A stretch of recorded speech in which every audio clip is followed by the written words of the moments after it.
Que le Seigneur vous bénisse.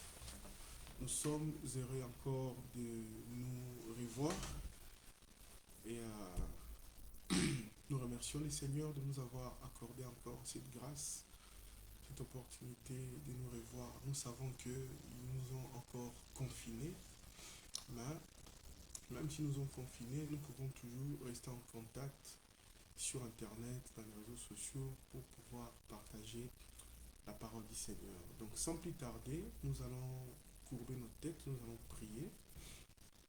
Père éternel, nous te disons encore merci pour la grâce que tu nous as donnée de parler de toi, d'entendre ta parole. Toi, tu as dit, Seigneur, priez pour que le Maître puisse envoyer des ouvriers, Seigneur. C'est pour cela que nous voulons faire le travail que tu nous as donné, Seigneur, pour nourrir tes enfants. Nourrir tes enfants qui sont, Seigneur, dans les nets, pour entendre ta parole, Seigneur. C'est pour cela que nous venons encore devant toi implorer ta grâce, implorer ta miséricorde, Seigneur. Soutiens-nous, Seigneur. Aide-nous, Père éternel. Fais-nous grâce, Seigneur. Pardonne nos fautes et nos manquements, Seigneur. Oh Père, donne-nous la victoire dans nos combats, dans nos difficultés, dans nos problèmes, Seigneur. Nous prions, Seigneur, pour nos frères et sœurs, Seigneur Jésus, qui sont dans les besoins, Seigneur, qui ont des problèmes de santé. Nous prions que tu puisses les guérir, Seigneur. Ceux qui ont des difficultés, Seigneur, nous prions que tu puisses leur donner la solution, Seigneur. Ceux qui ont des problèmes d'emploi, Seigneur, des problèmes de famille, Seigneur, beaucoup de problèmes que nous avons. Toi, tu as dit, venez à moi, Seigneur. Tu as dit, venez à moi, vous tous qui êtes chargés et fatigués, je vous donnerai du repos. C'est pour cela, Seigneur, accorde-nous ta grâce et ta miséricorde. Bénis, Seigneur, cette petite réunion sur Internet, cette petite partage sur Internet, que tu puisses nous bénir et que tu sois avec nous. Nous prions ainsi au nom de Jésus-Christ. Amen. Que le Seigneur vous bénisse. Nous allons, sans plus tarder, rentrer dans la parole et nous allons partager quelques écritures que le Seigneur a mis dans mon cœur et je crois que le Seigneur nous aidera. Donc sans plus tarder, nous allons prendre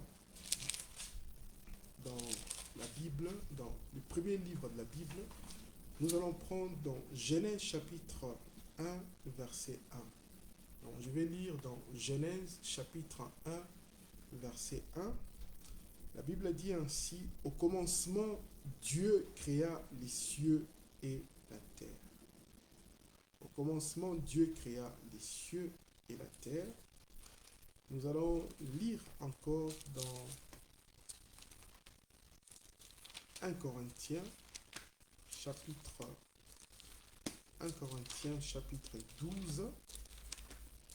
Dans 1 Corinthiens, chapitre 12, nous allons lire la parole du Seigneur. 1 Corinthiens, chapitre 12.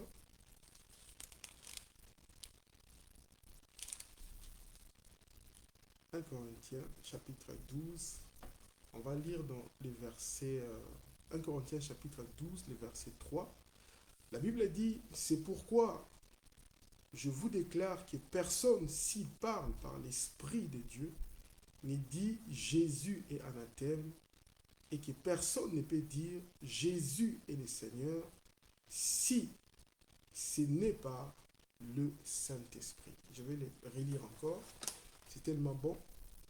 C'est pourquoi je vous déclare que personne, s'il parle par l'Esprit de Dieu, ne dit Jésus est anathème, et que personne ne peut dire Jésus est le Seigneur si ce n'est pas le Saint-Esprit. Nous allons lire encore le dernier chapitre. Nous allons le lire dans Colossiens. Dans Colossiens chapitre 2. Colossiens chapitre 2, verset 9. Colossiens chapitre 2, verset 9. Nous allons lire la parole de l'Éternel. Car en lui habite corporellement toute la plénitude de la divinité. Car en lui habite corporellement toute la plénitude de la divinité. Nous allons fermer nos yeux, nous allons prier le Seigneur. Père éternel, nous te disons encore merci, Seigneur, pour la grâce que tu nous as donnée, Seigneur, de parler de ta parole, Seigneur. Nous te disons merci pour cela, Seigneur. Accorde-nous ta grâce et ta miséricorde. Pardonne nos fautes et nos manquements. Lave-nous par les sangs, Seigneur. Ouvre notre entendement spirituel, Seigneur. Débouche nos oreilles, Seigneur. Illumine notre cœur, que nous puissions voir ta gloire au travers de la parole, Père. Nous prions ainsi au nom de Jésus-Christ. Amen. Que le Seigneur bénisse sa parole. Donc, aujourd'hui, nous allons partager un petit sujet. Je vais l'intituler « La plénitude de la divinité corporellement ». La plénitude de la divinité corporellement. La Bible dit ceci dans les livres des Jean. La Bible dit « Dieu est esprit, et ceux qui l'adorent doivent l'adorer en esprit et en vérité. » Maintenant, nous devons savoir une chose.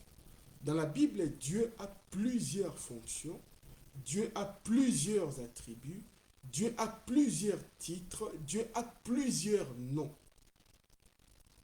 Mais le seul nom humain de Dieu, c'est le Seigneur Jésus-Christ.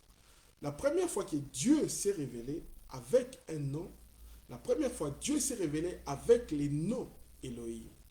Voilà pourquoi quand la Bible dit au commencement Dieu créa les cieux et la terre, cela ne veut pas dire, comment puis-je l'expliquer pour que vous puissiez comprendre cela. Le mot Dieu veut dire objet d'adoration. Mais dans la vraie traduction en hébreu, c'est écrit au commencement Elohim créa les cieux et la terre. Et Elohim veut dire c'est lui qui existe par lui-même. Donc il n'y a pas quelqu'un qui a créé Elohim. Il n'y a pas quelqu'un qui l'a créé. Il existe par lui-même. Il existe d'éternité en éternité. Maintenant, le mot Elohim veut dire aussi Dieu dans sa pluralité. C'est-à-dire, Elohim en hébreu c'est au pluriel. En singulier, c'est Elle qui veut dire Dieu, ou bien c'est Ella qui veut dire aussi Dieu. Mais quand on parle de Elohim, c'est Dieu dans sa pluralité. Maintenant, beaucoup de gens qui ont étudié la Bible, quand ils voient les noms Elohim, ils pensent que comme c'est le nom Elohim, c'est Dieu dans sa pluralité, ils pensent que c'est la Trinité. Donc il y a Dieu le Père, Dieu le Fils et Dieu le Saint-Esprit. Alors que Elohim veut dire Dieu avec ses attributs, avec tous ses attributs. Voilà pourquoi beaucoup de théologiens ont été dans la confusion. En voyant les noms Elohim, ils ont cru que c'était une trinité. Et cela contredit toute la Bible, parce que Moïse dit ceci, l'Éternel est un. Tu aimeras l'Éternel de tout ton cœur, de toute ta force, de toute ton âme, de tout ton corps, tu aimeras l'Éternel.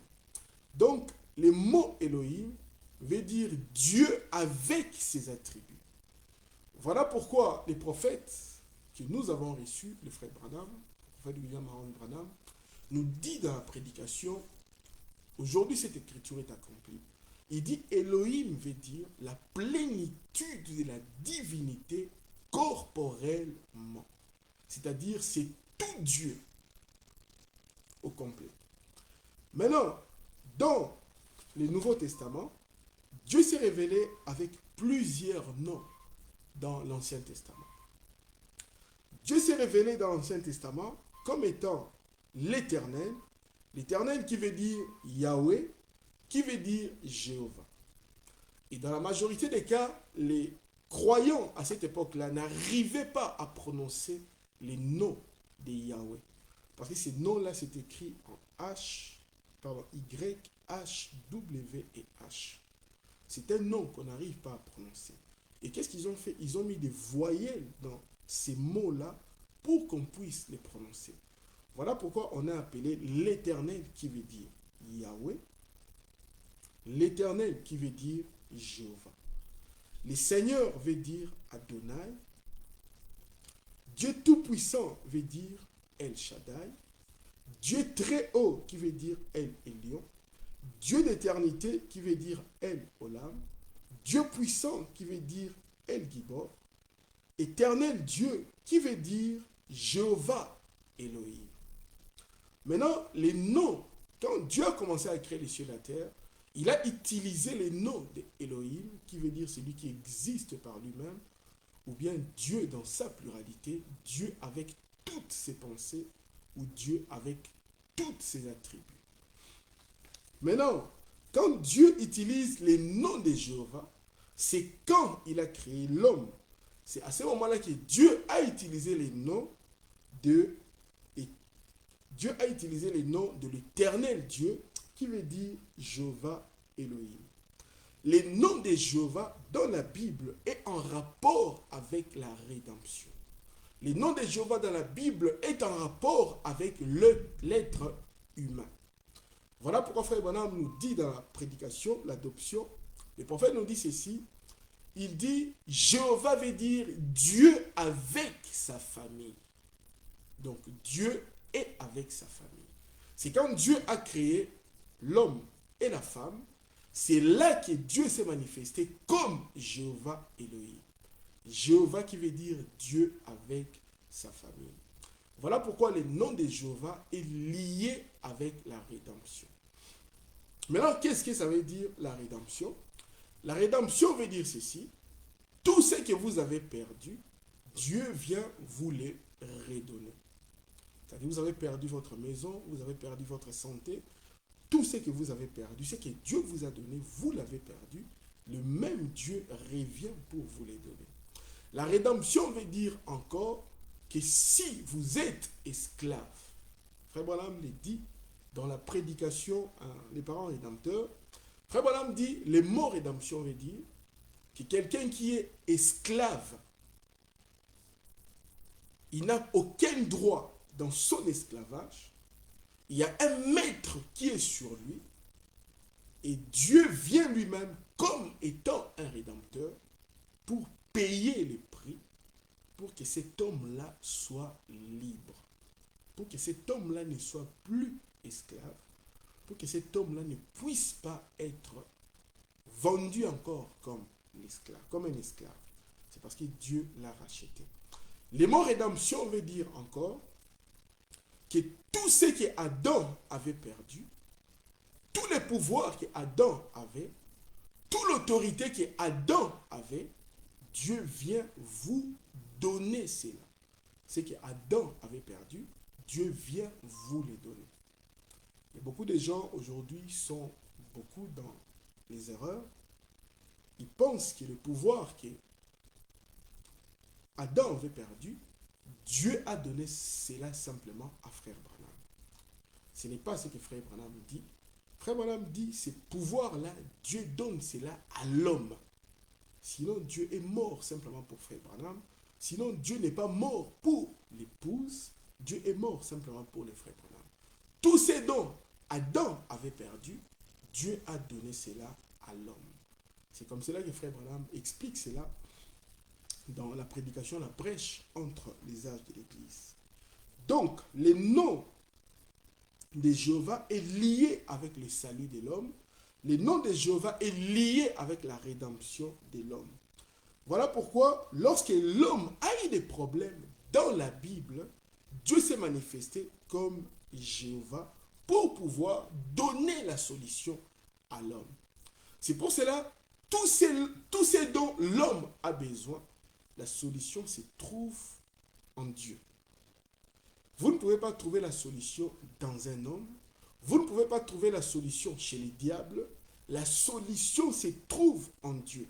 Voilà pourquoi toutes les fonctions de Dieu ou les attributs de Dieu, comme nous avons vu Elohim qui veut dire celui qui existe par lui-même, Éternel qui veut dire Yahweh et Jéhovah, Adonai qui veut dire Seigneur qui veut dire Adonai, et nous voyons El Shaddai qui veut dire Dieu Tout-Puissant. C'est-à-dire tous ces dons l'homme a besoin, il trouve cela en Dieu. Voilà pourquoi Dieu demande aux croyants d'avoir la foi, de croire en ce que Dieu est pour que nous puissions trouver la solution. Si quelqu'un veut être purifié, il n'a qu'à regarder vers Dieu et Dieu le purifiera. Parce que dans la Bible a dit, je suis l'Éternel qui vous sanctifie, qui veut dire en hébreu, Jéhovah Makadashem. C'est-à-dire, c'est Dieu qui vous rend saint. Les 7 noms rédempteurs de Dieu, en rapport avec le salut de l'homme, en rapport avec la délivrance de l'homme, en rapport avec les besoins de l'homme. Le premier nom rédempteur de Dieu, que Dieu s'est manifesté avec ces noms-là, c'est Jéhovah Jireh. Lorsque Abraham avait besoin du sacrifice, dans les monts Jireh, il a amené Isaac pour les sacrifier. Isaac a demandé, mais papa, comment nous allons faire les sacrifices, mais il n'y a pas les sacrifices. Nous n'avons aucun sacrifice. Abraham dit, le Seigneur pourvoira. Donc Abraham était déjà dans la révélation que le Seigneur lui-même pourvoira. Et quand il est arrivé à la montagne, Abraham a voulu offrir son fils Isaac en sacrifice. Et Dieu s'est manifesté. Il lui a dit, non, ne livre pas ton fils en sacrifice, mais regarde derrière toi, il y a un bélier. Et Abraham a vu un bélier. Dans l'endroit où Abraham était, il n'y avait pas d'animaux. Les béliers ne pouvaient pas se trouver là. Donc, qu'est-ce que Dieu a fait? Dieu s'est manifesté comme étant le créateur. Dieu a créé un bélier pour qu'Abraham ne puisse pas sacrifier Isaac et qu'Abraham puisse sacrifier les béliers. Voilà pourquoi Abraham a appelé ces montagnes-là comme étant les monts Jireh, Jéhovah Jireh. Et Dieu s'est manifesté à Abraham comme étant Jéhovah Jireh. Ce qui veut dire l'Éternel pourvoira lui-même au sacrifice. Et l'expérience d'Abraham est aussi l'expérience que chaque chrétien doit expérimenter. C'est-à-dire dans chaque besoin que nous avons, si nous avons confiance en Dieu, il se manifestera avec nous comme étant Jéhovah Jireh. C'est-à-dire celui qui pourvoit les sacrifices lui-même. Parfois les gens se posent des questions, comment je n'ai pas le travail, comment je n'ai pas telle chose, j'ai des difficultés, j'ai ceci, il me manque ceci. Mais si simplement vous pouvez avoir la révélation que Dieu est Jéhovah Jireh, que c'est lui qui pourvoit à tous vos besoins, alors vous le verrez agir si vous avez confiance en lui. Donc, le nom de Dieu, c'est le Seigneur Jésus-Christ. Le nom humain de Dieu. Maintenant, dans les noms du Seigneur Jésus-Christ, se trouvent tous les noms rédempteurs de Dieu. C'est-à-dire Elohim, Éternel, Jéhovah, Adonai, El Elyon, El Olam, El Gibor, Éternel Jéhovah. Tous ces noms-là se concentrent dans les noms du Seigneur Jésus-Christ. C'est-à-dire, vous n'avez pas simplement besoin de dire non, tu es Jéhovah Jireh. Non, tous ces noms se trouvent en Jésus-Christ. Et si vous avez le Seigneur Jésus-Christ, vous avez la plénitude de la divinité avec vous. Parce que la Bible dit, en lui habitait la plénitude de la divinité corporellement. Quand Dieu s'est révélé à Abraham, il s'est révélé comme Jéhovah Jireh, l'Éternel pourvoira. Là, nous sommes dans Genèse chapitre 22, versets 13 à 14. Maintenant, nous voyons que Moïse, lorsqu'il a rencontré des problèmes pendant l'Exode, Dieu s'est révélé à Moïse dans Exode 15, 16. Dieu s'est révélé à Moïse comme Jéhovah Rapha, c'est-à-dire l'Éternel qui guérit. Dans Exode chapitre 15, verset 16, Dieu s'est montré à Moïse comme étant le guérisseur. C'est-à-dire, ici, Dieu nous montre ceci. Quand nous avons des besoins, il se révèle à nous comme étant Jéhovah Jireh. C'est lui qui pourvoit. Lorsque nous avons besoin de la guérison, il se montre à nous, il se révèle à nous comme étant Jéhovah Rapha. C'est-à-dire, c'est lui qui guérit. C'est-à-dire, c'est celui qui guérit notre corps qui est malade et c'est lui qui guérit notre âme qui est malade aussi. Dieu ne guérit pas simplement le corps qui est malade, Dieu guérit aussi l'âme qui est malade.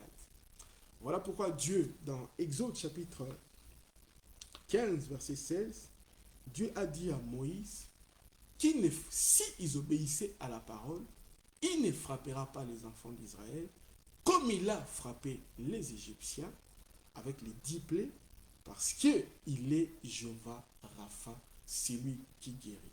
C'est-à-dire, lorsque nous sommes malades, c'est le devoir de Dieu de nous guérir.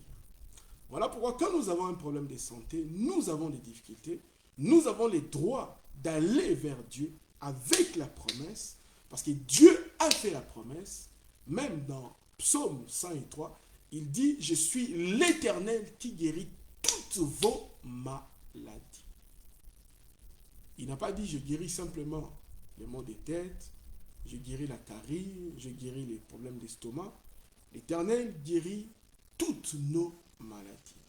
Voilà pourquoi frère Branham dit ceci, que si nous croyons à une maladie incurable, nous sommes incrédules. Et frère Branham dit ceci, il dit, je ne suis pas la seule personne qui prie pour les malades. Il dit, votre pasteur, s'il est un homme saint, il a le droit de prier pour vous et vous serez guéris. La guérison, ce n'est pas simplement le corps qui est malade qui doit être guéri. La guérison, c'est l'âme de l'homme. Parce que la Bible dit, l'âme qui pêche, c'est celle qui mourra. Voilà pourquoi Dieu se révèle comme étant Jéhovah Rapha, c'est-à-dire c'est lui qui guérit. C'est-à-dire quand vous avez un problème de santé, vous avez le droit de croire que Dieu est votre guérisseur, que Jésus est le guérisseur, et vous serez guéris. Il n'y a pas simplement notre problème de santé. Lorsque Jésus est mort à la croix, il est mort pour nos maladies, il est mort pour nos péchés. Voilà pourquoi quand Dieu a envoyé Moïse pour aller délivrer les enfants d'Israël, Dieu a dit à Moïse, mets ta main dans ton sein. Moïse a mis sa main dans son sein. Et lorsque Moïse a mis sa main dans son sein, Dieu lui a dit, fais sortir ta main dans ton sein. Et Moïse a fait sortir sa main dans son sein. Sa main était lépreuse. Dieu voulait montrer à Moïse simplement pourquoi la main de Moïse était lépreuse. C'était pour montrer à Moïse que ton âme est malade. Et Dieu lui a dit, remets ta main dans ton sein. Il a remis la main dans son sein. Et quand tu l'as fait sortir la main, sa main n'était plus lépreuse, sa main était devenue normale. Frère Branham dit ceci dans Corinthiens, livre de correction. Il dit la main qui doit brandir les jugements de Dieu doit être purifiée. Voilà pourquoi Dieu, quand il a voulu envoyer Moïse, il devait d'abord guérir Moïse. L'âme de Moïse devrait être guérie. C'est-à-dire Moïse, il a habité dans la maison des pharaons, là où on invoquait les démons et des dieux païens. C'est-à-dire l'âme de Moïse était malade. Voilà pourquoi Dieu devrait guérir l'âme de Moïse. Voilà pourquoi frère Branham dit ceci, que chaque prédicateur que Dieu appelle, pour faire un bon service divin, il doit rencontrer Dieu comme Moïse avait rencontré les buissons ardents dans une terre sainte. La terre sainte ne veut pas dire aller dans un désert. La terre sainte ne veut pas dire aller vous enfermer dans la forêt. Frère Branham dit la terre sainte, c'est votre cœur. C'est là où le feu de Dieu doit habiter pour que Dieu puisse vous utiliser.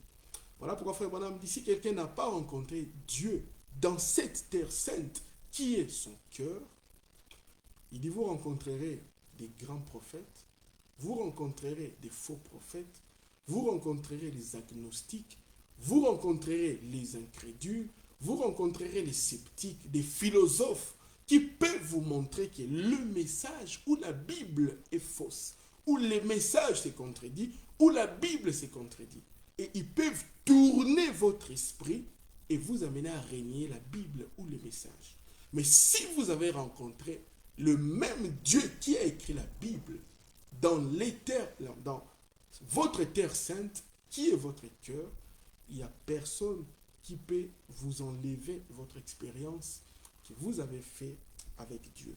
C'est-à-dire, Dieu ne guérit pas simplement notre corps, Dieu guérit notre corps, il guérit les cancers, il guérit les sida, il guérit toute maladie. et il délivre aussi de toute maladie. Frère Branham un jour est parti dans une école où il y avait des enfants qui avaient des maladies mentales. C'est-à-dire des enfants qui avaient des incapacités, qui ne savaient pas parler, qui ne savaient pas se prendre en charge. Il a prié pour l'école et tous les enfants sont retournés à la maison. Voilà ce que notre Dieu peut faire. Dieu est notre guérisseur. Il peut nous délivrer du péché, il peut nous délivrer des addictions, il peut nous délivrer des mauvaises choses. La seule chose que Dieu demande, c'est que nous puissions confesser nos péchés. Lorsque quelqu'un confesse ses péchés devant ses dieux, qui est le guérisseur, il rectifie toutes ses fautes et il demande à Dieu de les guérir, Dieu les guérira. Beaucoup de gens ne comprennent pas une chose. Frère Branham, dans son ministère, nous a expliqué une chose. Dieu lui avait dit, si tu es sincère et tu amènes les gens à te croire, rien ne résistera à ta prière. Dieu ne peut jamais répondre à votre prière si vous avez des péchés confessés, si vous avez des choses que vous cachez, si vous avez des endroits dans votre cœur où le Saint-Esprit ne peut pas rentrer, il ne répondra pas à votre prière. Dieu veut que nous puissions être en accord avec la parole. Dieu veut que nous puissions confesser nos péchés. Dieu veut que nous puissions avouer nos péchés pour qu'il puisse nous guérir. Voilà pourquoi Salomon, l'homme le plus sage de la terre, il dit ceci, celui qui cache ses transgressions ne prospère pas. Mais celui qui les confesse et les délaisse trouve miséricorde à Dieu. Le fait déjà de confesser vos péchés, si vous avez confessé vos péchés sincèrement et que vous croyez que Dieu peut vous guérir, que Dieu peut vous sauver, il le fera volontairement. Vous n'avez même pas besoin de prier, à croire simplement. Dieu le fera. Oh, je ne vais pas rentrer là, sinon je vais faire une ligne de prière. Amen. Maintenant, Dieu s'est révélé aussi avec Moïse dans Exode chapitre 17, versets 8 à 15. Dieu s'est révélé à Moïse comme Jéhovah Nissi, qui veut dire l'Éternel est ma bannière ou l'Éternel est ma victoire. Dans la bataille de Israël avec les Amaleks, lorsque Josué est allé combattre les Amaleks, Moïse avait levé ses mains. Quand Moïse levait ses mains, les enfants d'Israël avec Josué, ils avaient la victoire. Quand Moïse baissait ses mains, les enfants d'Israël perdaient la bataille. Cela veut dire quoi? C'est lorsque vous ne pouvez jamais avoir la victoire sans prière. Vous ne pouvez jamais avoir la victoire sans la croix. Vous ne pouvez jamais avoir la victoire sans les sacrifices du calvaire. Nous voyons ici, comme Jéhovah Nissi, que Hur et Aaron sont venus soutenir le main de Moïse dans la prière pour que Josué, qui est en train de combattre, puisse avoir la victoire. Voilà pourquoi là où l'Église a échoué, parce que l'Église ne travaille pas dans la cohésion, l'Église ne travaille pas dans la collaboration. Il y a certaines personnes qui prient pour l'Église et il y a certaines personnes qui font les travaux. Moïse, avec les mains levées de Aaron et de Hur, leurs mains levées, le soutien qu'ils ont fait avec Moïse, cela a permis la victoire des enfants d'Israël que Josué conduisait dans la bataille. Nous ne pouvons jamais avoir la victoire sans les mains levées. Nous ne pouvons jamais avoir la victoire sans louer le Seigneur Jésus-Christ. Nous ne pouvons jamais avoir la victoire sans la prière. Voilà pourquoi Frère Branham dit, la prière produit la foi et la foi nous donne la victoire. C'est pour cela, pour avoir la victoire, vous devez louer le Seigneur. La Bible a dit que tous ceux qui respirent louent l'Éternel. Sans la prière, vous ne pouvez jamais avoir la victoire. Sans la consécration, vous ne pouvez jamais avoir la victoire. Voilà pourquoi le diable combat beaucoup l'Église. Le diable ne vous combattra pas. Vous pouvez lire la Bible comme vous voulez. Vous pouvez lire les messages comme vous voulez. Vous pouvez écouter les messages comme vous voulez. Mais si vous associez cela à la prière, à la consécration, cela va produire une bombe atomique. Voilà pourquoi le diable fait tout pour nous empêcher de prier. S'il n'y a pas la prière, Dieu ne pourra jamais se manifester comme Jéhovah Nissi. Jéhovah Nissi veut dire, c'est lui qui nous donne la victoire. C'est-à-dire, dans votre combat, dans votre bataille, c'est Dieu qui vous accompagne dans votre bataille pour vous donner la victoire.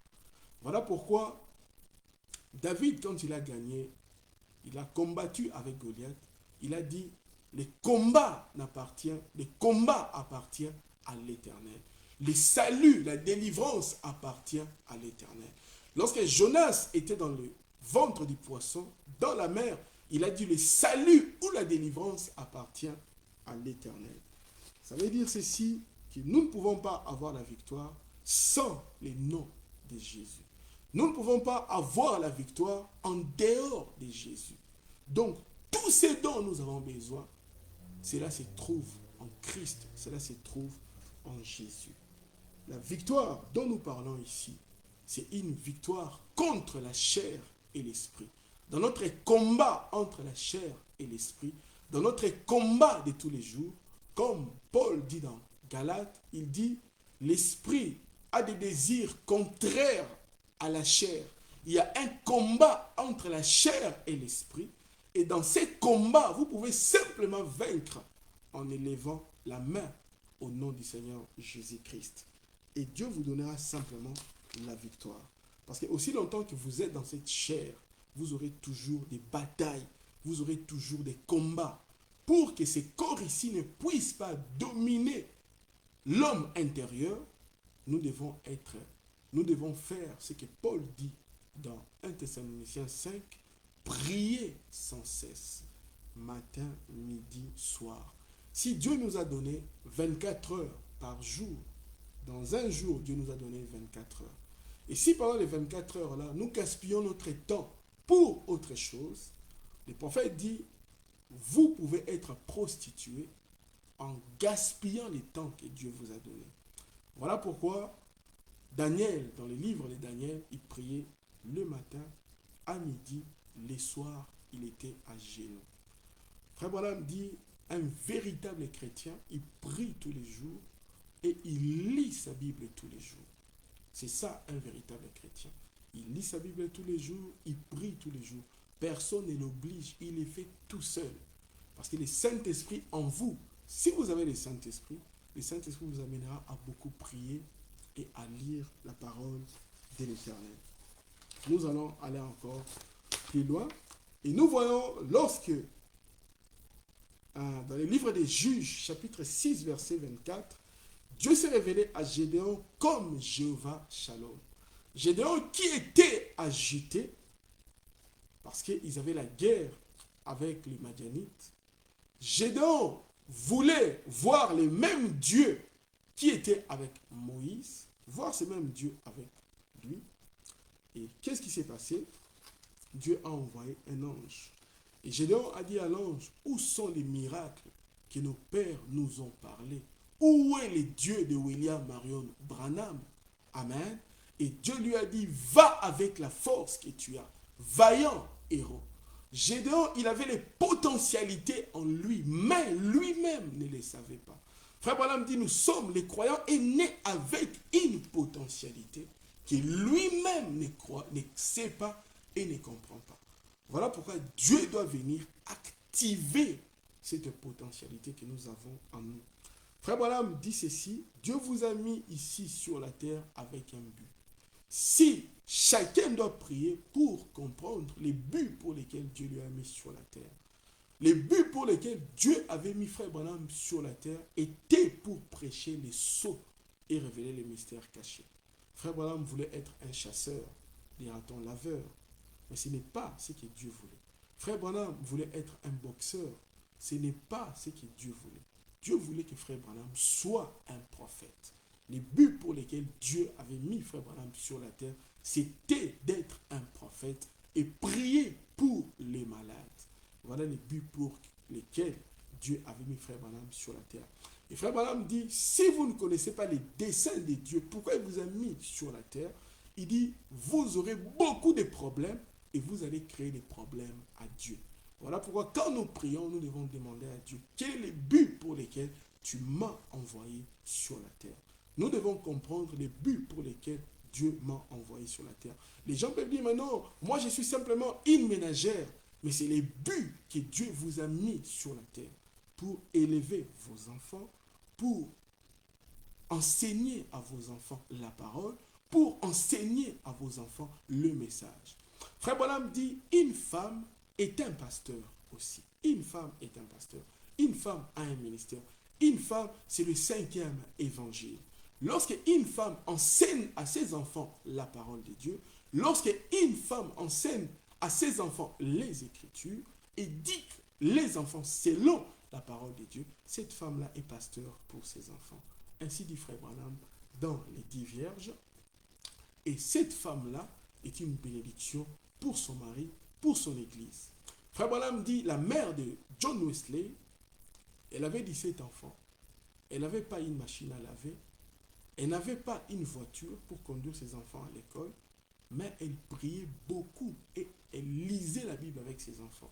Et parmi ses enfants, il y a un messager qui est sorti, comme John Wesley, un tison arraché au feu. Il y a aussi un autre fils qui s'appelait Charles Wesley qui est apparu, qui est né, un autre fils de la femme de Wesley, Charles, qui a composé beaucoup de cantiques que nous avons aujourd'hui, que nous chantons à l'église. Cela veut dire que la femme, oh, que Dieu soit béni, la femme, si elle prie, elle peut faire beaucoup de choses qu'un prédicateur qui est derrière la chair. Donc Dieu a besoin de nous tous. Nous sommes nés avec une potentialité. Voilà pourquoi dans Jéhovah Shalom, Gédéon ne savait pas les potentialités qu'il avait. Voilà pourquoi Dieu lui a dit vaillant héros. Il n'a pas cru qu'il était vaillant héros. C'est-à-dire en lui, il y avait un vaillant héros qui lui-même ne savait pas. Que Dieu est venu lui montrer cela, lui révéler cela. C'est pour cela que Moïse était né aussi avec un grand don de la foi, mais il fallait que la colonne de feu puisse oindre Moïse pour que Moïse puisse activer la puissance qui était en lui. Il a eu un bon enseignement de sa mère. Sa mère lui a enseigné qu'il était libérateur. Sa mère lui a dit qu'il avait un ministère. Sa mère lui a dit beaucoup de choses. Mais aussi longtemps qu'il n'avait pas rencontré Dieu sur ces terrains sacrés, ce n'était qu'une théorie. Aussi longtemps que nous n'avons pas rencontré Dieu comme étant la colonne de feu dans les terrains sacrés de notre cœur, le message ne sera qu'une lettre morte. Voilà pourquoi chacun de nous doit rencontrer la même colonne de feu que Frère Branham a rencontrée. C'est la même colonne de feu qui va enlever l'épouse, mais c'est la même colonne de feu qui va enlever l'épouse qui a la colonne de feu. Chacun doit rencontrer la colonne de feu dans un terrain sacré qui est son âme. Ce n'est pas un désert de Sahara ou un désert de Kalahari. Dans les déserts ou un terrain sacré, Frère Branham dit, c'est le terrain de votre cœur. C'est là que Dieu doit vous rencontrer. Et Gédéon, comme il avait des doutes et des frustrations, il a fait un sacrifice pour Jéhovah. Il a parlé avec Dieu. Il ne savait pas que l'ange de l'Éternel, l'homme qui parlait avec lui, était l'ange de l'Éternel. Et quand il a offert les sacrifices, l'ange de l'Éternel est monté dans la fumée, dans les feux du sacrifice et parti. Alors il a cru qu'il allait mourir. Et Dieu s'est révélé à lui comme l'Éternel est notre paix. C'est-à-dire, si nous n'avons pas la paix, Dieu nous donne la paix. Si nous n'avons pas la paix, il est celui qui nous donne la paix.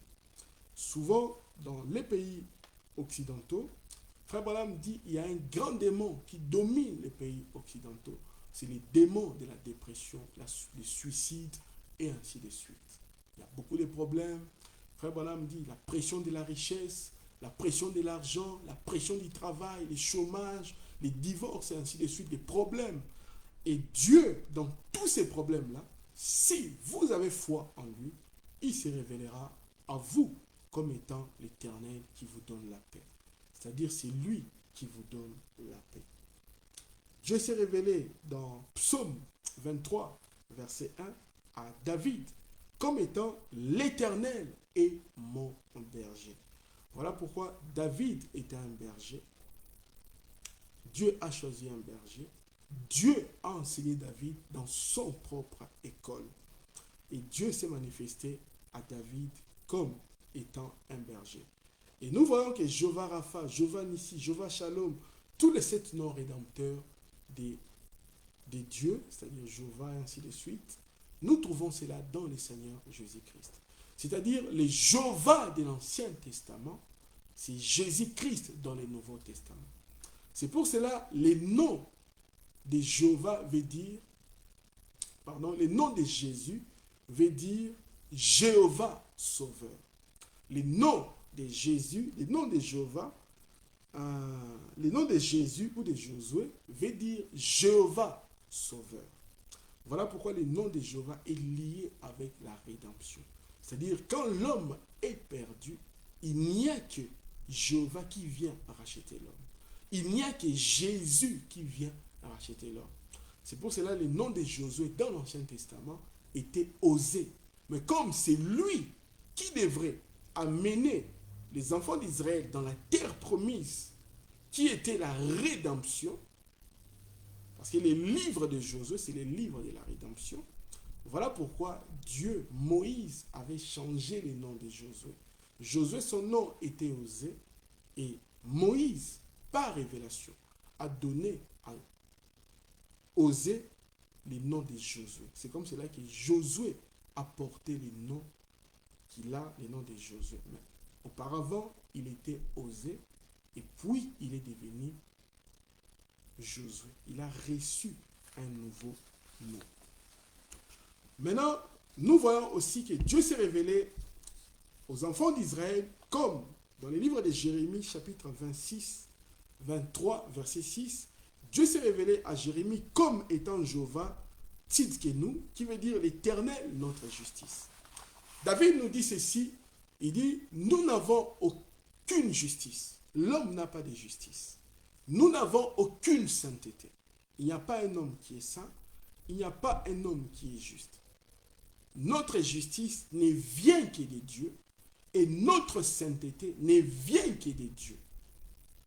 Voilà pourquoi Dieu n'a jamais accepté les sacrifices de Caïn, parce que Caïn croyait à sa propre justice. C'est-à-dire mes œuvres, j'ai fait mes cultures, mes fruits que j'ai plantés, je l'amène. Et Dieu va m'accepter. Dieu a rejeté cela. Mais lorsque Abel est venu par révélation, Abel avait compris qu'il n'était pas juste, mais que sa justice venait par un sacrifice. Voilà pourquoi Abel avait tué un agneau.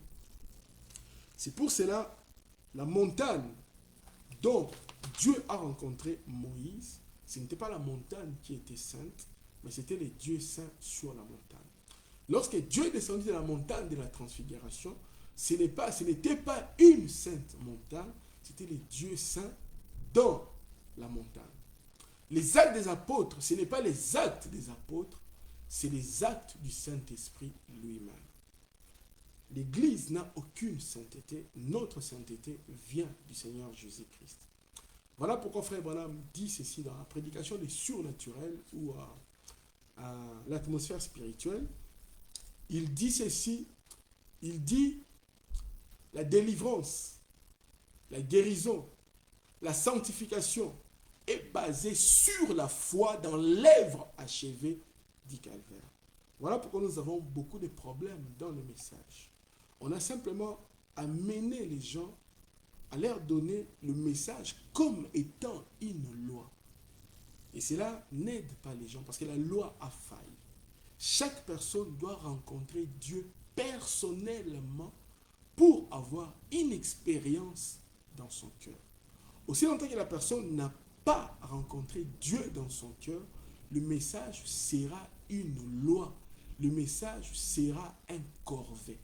Voilà pourquoi Dieu avait condamné les Nicolaïtes, parce que le nicolaïsme veut dire enlever la sainteté dans un homme et dans l'Église et le mettre dans un homme. Un prédicateur ou un prophète quelque part, ou un ancêtre, un ancien d'une église. Non. Frère Branham dit, le Saint-Esprit c'est pour toute l'église. Frère Branham dit, qu'est-ce que le nicolaïsme? Il dit, c'est mettre, c'est faire des œuvres sans amour. C'est-à-dire, j'essaye de servir Dieu, je sers Dieu, je fais des œuvres, mais dans mon cœur, il n'y a pas d'amour. Tout ce que nous faisons pour Dieu, nous ne faisons pas révélation. Si nous prions Jésus, nous ne prions pas révélation. Voilà pourquoi la Bible dit, personne ne peut dire que Jésus est le Christ si ce n'est pas la révélation du Saint-Esprit. Voilà pourquoi aujourd'hui, beaucoup de gens pensent qu'ils vont rentrer au ciel avec leur propre justice. Nous rentrerons au ciel par la justice de Dieu. Frère Branham dit, Jésus s'est fait pécher pour que nous puissions être sa justice. Nous qui étions pécheurs, il a pris nos péchés, il a porté cela. Mais il nous a transmis sa justice. Ce n'est pas notre propre justice, mais c'est la justice qui vient de Dieu. Les œuvres ne nous amèneront pas au ciel, mais c'est la foi dans ce que Jésus a fait pour nous, en acceptant le sacrifice parfait de Christ. Et cela renvoie sur nous une vie parfaite. Voilà pourquoi celui qui ne croit pas que Jésus est le Fils de Dieu n'est pas sauvé. C'est en croyant que Jésus est le Fils de Dieu qu'il est mort pour vous personnellement. Jésus n'est pas mort pour quelqu'un d'autre, il est mort pour vous personnellement, en croyant sa parole, en croyant à son sacrifice et en croyant à ce qu'il nous a donné comme message. Cela vous produit en vous un salut parfait. L'Éternel est notre justice, pas notre propre justice, mais la justice qui vient de Dieu, parce que nous avons accepté que nous sommes pécheurs. Nous avons confessé nos péchés. Nous avons confessé le mal que nous avons fait. Nous avons confessé ce qui était mauvais. Et nous sommes venus vers Jésus, qui est le Goël, le Rédempteur, lui qui a payé le prix. C'est par son sang que nous devenons parfaits par le sang de Christ qui a versé pour nous. Oh, je vais terminer pour les 7 noms rédempteurs. Le dernier nom rédempteur de Dieu, c'est Jéhovah Shammah. L'Éternel est ici. Vous pouvez le trouver dans Ézéchiel 48, verset 35. Ici, Dieu a montré à Ézéchiel qu'à la fin de l'âge, quand nous allons vivre avec le Seigneur Jésus dans l'éternité, il sera avec nous. Jéhovah Shammah veut dire l'Éternel est ici. Jéhovah Shammah veut dire que Jésus est le même hier, aujourd'hui et éternellement. Beaucoup d'entre nous, nous croyons que Jésus-Christ est le même hier, aujourd'hui et éternellement. Nous voyons que Dieu était simplement dans Frère Branham. Si Dieu n'agit que dans Frère Branham et que Dieu n'agit pas en nous, c'est une grande séduction. Pour que nous puissions aller en enlèvement, nous devons voir les mêmes dieux de Frère Branham agir aussi en nous. Voilà pourquoi Frère Branham dit le troisième poule sera aussi pour l'épouse. Frère Branham dit aussi ceci. Il dit, si nous n'avons pas la foi pour la guérison divine, comment nous pouvons avoir la foi pour l'enlèvement? Et Frère Branham dit, c'est lui qui représente la foi de l'enlèvement. Et c'est Frère Branham qui amène la foi de l'enlèvement. C'est Frère Branham qui amène l'huile, qui est la parole, qui est le Saint-Esprit. Voilà pourquoi, si le Saint-Esprit est réellement en nous, nous ferons aussi les œuvres que Jésus a faites.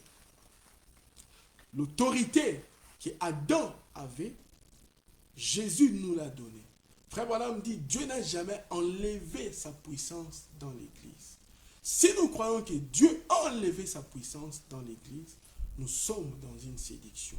Voilà pourquoi Frère Branham dit, Dieu ne reconnaît aucune autre Église, sauf l'Église qui a Marc 16, où Jésus-Christ est le même hier, aujourd'hui et éternellement. Si vous ne croyez pas que Jésus-Christ est le même hier, aujourd'hui et éternellement, si vous ne croyez pas dans Marc 16, si vous ne croyez pas dans cela, alors Jéhovah n'est pas Jéhovah Shammah pour vous.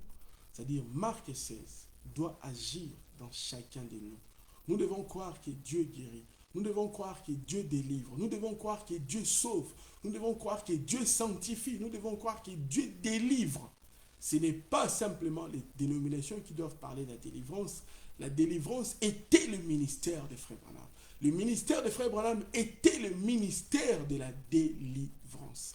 Et ce ministère-là, c'est le ministère de l'épouse. Frère Branham dit à Matthieu 10, Jésus a dit, je vous donne la puissance, le pouvoir de guérir les malades et de chasser les démons. il dit Dieu n'a jamais retiré cette puissance.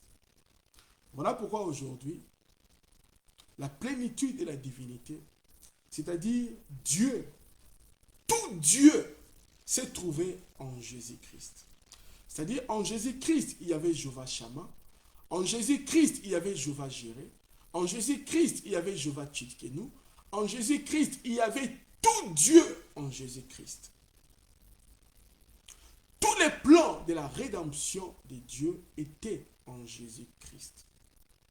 Et Frère Branham dit dans la prédication, et tu ne le sais pas, il dit en Jésus, il y avait la plénitude des anges. En Jésus, il y avait la plénitude des temps. En Jésus, il y avait toute la plénitude. Frère Branham dit ceci. Il dit, nous avons une portion de Dieu. Frère Branham avait une portion de Dieu. Moi, j'ai une portion de Dieu. Chaque croyant a une portion de Dieu s'il fait l'expérience du baptême du Saint-Esprit. Nous avons une portion de Dieu. Maintenant, si vous allez dans les livres de Moïse, vous allez voir que Moïse a rencontré la colonne de feu. Et Dieu a dit à Moïse, je t'ai fait Dieu pour les enfants d'Israël, et Aaron sera ton prophète. Mais nous n'avons pas vu les enfants d'Israël prier Moïse.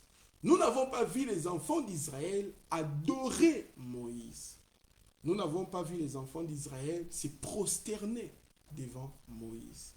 Pourquoi Dieu a dit à Moïse, je t'ai fait Dieu pour les enfants d'Israël. Alors que nous avons lu ici qu'il n'y a qu'un seul Dieu qui est Elohim. Elohim, Jéhovah, il n'y a qu'un seul Dieu. Maintenant, la colonne de feu, le prophète nous explique ceci, il dit la colonne de feu, c'est la tribu de la plénitude de la divinité. C'est-à-dire, tout Dieu était dans la colonne de feu. Tout Dieu est dans la colonne de feu. Voilà pourquoi quand Moïse a rencontré la colonne de feu lui a dit, je suis. Il a demandé à la colonne de feu, quel est ton nom? La colonne de feu lui a dit, je suis celui qui suis. Donc j'ai toujours été. Dieu au temps présent. Dieu n'est pas dans le passé, n'est pas dans le futur. Dieu est au temps présent. Dieu est éternel.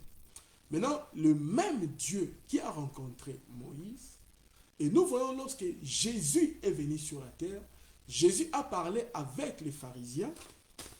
Il a dit, votre père Abraham s'est tressailli de joie quand tu l'as vu mon jour. Ils ont dit à Jésus, mais toi tu n'as pas 50 ans, comment tu as vu Abraham? Jésus leur a dit, avant qu'Abraham fût, avant qu'Abraham existe, avant qu'Abraham vienne sur la terre, moi je suis. Ils ont ramassé les pierres pour lapider Jésus. Ils n'ont pas compris. Quand Jésus disait, avant qu'Abraham fût, je suis, Jésus ne parlait pas de son corps physique, il parlait de son esprit qui est éternel. Avant la fondation du monde, nous avons existé dans la pensée de Dieu. Dans la pensée de Dieu, il y avait Abraham. Dans la pensée de Dieu, il y avait Moïse. Dans la pensée de Dieu, il y avait l'épouse. Il y avait la parole, il y avait la Bible. Il y avait tout dans la pensée de Dieu. Voilà pourquoi Elohim, c'est la plénitude de la divinité corporellement. Dans la pensée de Dieu, il y avait tout cela. Vous pouvez voir cela aussi dans les livres, dans Luc chapitre 15, dans la parabole du fils prodigue, dans la parabole du fils prodigue. Le fils prodigue était avec le père avant la fondation du monde. Le père avait deux fils. Il y a un qui a demandé son héritage et qui est parti avec. Frère Branham dit, l'histoire du père avec les deux enfants, c'est nous quand nous étions dans l'éternité. Nous étions avec le père dans la pensée de Dieu. Et Dieu a pris les livres de vie de l'agneau, il a écrit son nom dans les livres de vie de l'agneau, et il a écrit aussi nos noms dans les livres de vie de l'agneau. Jésus, en tant qu'homme, il a été prédestiné, et nous aussi, nous avons été prédestinés. Frère Branham dit, quand on parle que l'homme a été prédestiné, nous étions dans la pensée de Dieu. Il dit, ce n'est pas l'homme charnel, l'homme physique. Il dit, c'est une pensée qui a été prédestinée. Voilà pourquoi Jacob était surplanteur, mais Dieu le voyait parfait parce qu'il était dans la pensée de Dieu. Voilà pourquoi le fils prodigue, il a pris son héritage, il a gaspillé cela, il a oublié qui il était, mais lorsque la révélation est venue à lui, il a compris qu'il ne pouvait pas manger la nourriture des cochons, il a compris qu'il ne pouvait pas manger la nourriture des poules, il a compris qu'il était un aigle. Et quand il a entendu la voix du Père, il a dit, je retournerai dans la maison du Père. Et c'est ce que Frère Branham explique. Le fils prodigue, c'est tous ces dons, leurs noms étaient écrits dans les livres de vie de l'agneau. Ils ont quitté la maison du Père, ils ont oublié qui ils étaient. Ils sont venus sur la terre, ils sont devenus pécheurs. Frère Branham dit, un fils de Dieu peut faire longtemps avant de reconnaître qu'il a un fils de Dieu. Mais s'il a un fils de Dieu, un jour, il connaîtra, il verra son nom écrit dans le message. Il verra son nom écrit dans la parole. Dieu a fait de Moïse un Dieu. Mais cela ne veut pas dire que Moïse était un homme qu'on pouvait adorer. Qu'est-ce que cela veut dire? Que Moïse était un Dieu pour les enfants d'Israël et Aaron était son prophète. Cela veut dire simplement que Dieu a emprunté le corps de Moïse pour nous parler. C'est-à-dire Moïse était devenu la voix de Dieu pour les enfants d'Israël. Lorsque la parole de Dieu était en Moïse, Moïse était Dieu pour les enfants d'Israël. Voilà pourquoi Moïse, quand il est allé dans la montagne, il y a la lumière qui sortait dans ses yeux, la lumière qui sortait dans ses oreilles. Voilà pourquoi Michel-Ange, quand il a fait la statue de Moïse, Michel-Ange a mis Moïse avec des cornes. C'est parce que Michel-Ange ne savait pas comment sculpter la lumière. Parce que la lumière veut dire des cornes. Comme on ne peut pas sculpter la lumière, quand Moïse est descendu de la montagne, il y a la lumière qui sortait dans tout son corps. Voilà pourquoi on devait mettre les voiles devant la face de Moïse. On ne pouvait pas regarder ses gloires. Parce que Moïse était devenu Dieu pour les enfants d'Israël. Cela ne veut pas dire qu'il devrait adorer Moïse. Cela veut dire que Dieu était entré en Moïse pour parler. Et quand Dieu est entré en Moïse, Dieu a commencé à parler et la parole est devenue écrite. Moïse redevenait Moïse. Moïse n'était pas, la colonne de feu n'était pas permanente dans Moïse. Non. Et c'est la même chose qui s'est passée avec le frère Branham. Frère Branham avait une portion du Saint-Esprit. Mais la colonne de feu marchait avec lui. Mais la colonne de feu n'était pas permanente dans frère Branham, comme la colonne de feu était permanente dans Moïse. Voilà pourquoi frère Branham nous a expliqué, il dit que lui, frère Branham, il est la même chose comme la piscine de Bethesda. C'est-à-dire, lorsque l'ange n'était pas dans la piscine, vous pouvez plonger dans la piscine comme vous voulez, vous ne serez jamais guéri. Mais lorsque l'ange descend dans la piscine, la première personne qui descendait dans la piscine trouvait la guérison. C'est-à-dire, les guérisseurs n'est pas frère Branham, les guérisseurs n'étaient pas frère Branham, les guérisseurs étaient l'ange qui était dans frère Branham. Voilà pourquoi, quand la Bible dit que Moïse était Dieu et que les prophètes sont des dieux, c'est parce qu'ils parlent de la parole de Dieu. C'est-à-dire, Dieu parle au travers d'eux et leurs paroles sont ainsi, dit le Seigneur, et leurs paroles sont les paroles de Dieu. C'est pour cela, dans la Bible, il y a le prophète Moïse dont la colonne de feu entrait dedans. Et Dieu a fait la promesse aux enfants d'Israël. Il leur a dit, l'Éternel, votre Dieu, vous enverra un prophète comme moi. Vous l'écouterez. Celui qui ne l'écoutera pas sera retranché. Voilà pourquoi les prophètes dont Moïse avait prophétisé, c'était le Seigneur Jésus-Christ, c'était le Messie. Ces prophètes-là étaient les fils de l'homme. Pourquoi Dieu leur avait promis les fils de l'homme ou les prophètes qui ressemblent à Moïse? C'est parce que les enfants d'Israël voulaient voir Dieu. Et Dieu a dit, bon, comme ils veulent me voir, qu'ils montent à la montagne, ils vont voir comment je suis. Et quand ils ont vu Dieu dans la flamme, dans les feux, dans les tonnerres, ils ont dit, non, nous allons mourir. Que Dieu ne parle pas, que Moïse, toi, va parler avec Dieu, et c'est que Dieu te dira, que tu viens nous dire ce que Dieu va te dire.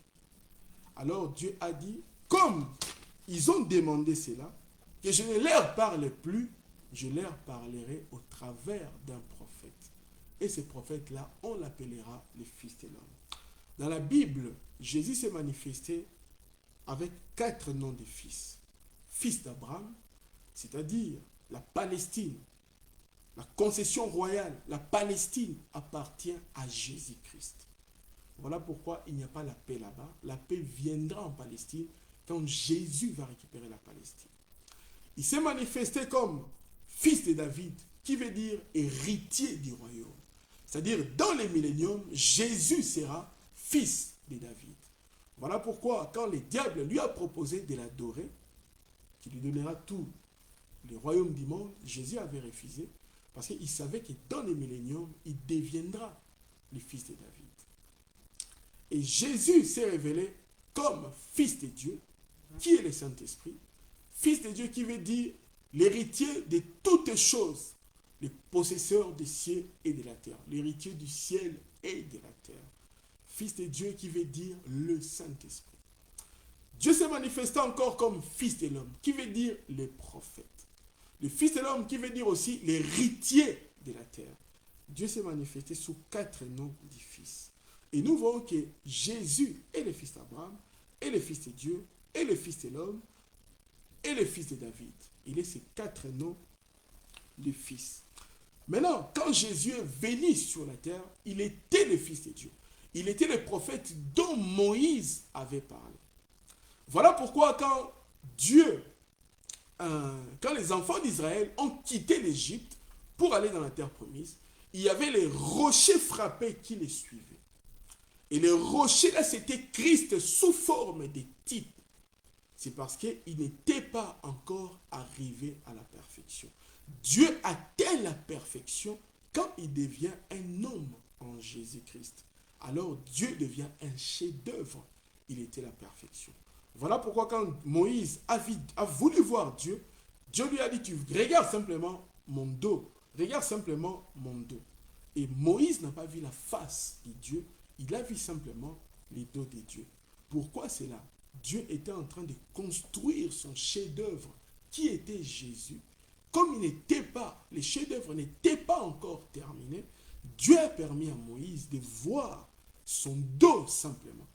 Et Dieu devient parfait lorsque Dieu devient un homme dans les fils de l'homme, que Dieu atteint la perfection. Maintenant, en Jésus, il y avait les plans de la rédemption. Dieu était le rédempteur en Jésus. Voilà pourquoi Moïse avait la colonne de feu, mais Moïse n'avait pas les plans de la rédemption en lui. Parce que Moïse avait son propre corps. Il était prédestiné dans les livres de vie. Moïse, son nom dans les livres de vie. Mais quand Moïse est venu sur la terre, il a eu son propre corps. Voilà pourquoi, même si la colonne de feu entrait dans Moïse, quand Moïse souffrait, ce n'est pas Dieu qui souffrait. Quand Moïse tombe malade, ce n'est pas Dieu qui tombait malade. Mais quand Jésus est venu sur la terre, c'est-à-dire le même Dieu qui a créé les cieux et la terre, ce même Dieu-là est devenu un homme en Jésus-Christ. Voilà pourquoi la Bible dit, en lui habitait la plénitude de la divinité corporellement. Moïse n'était pas la plénitude, n'avait pas la plénitude de la divinité corporellement. La colonne de feu qui est la plénitude entrait en lui, mais son corps n'était pas Dieu. La colonne de feu entrait dans Frère Branham.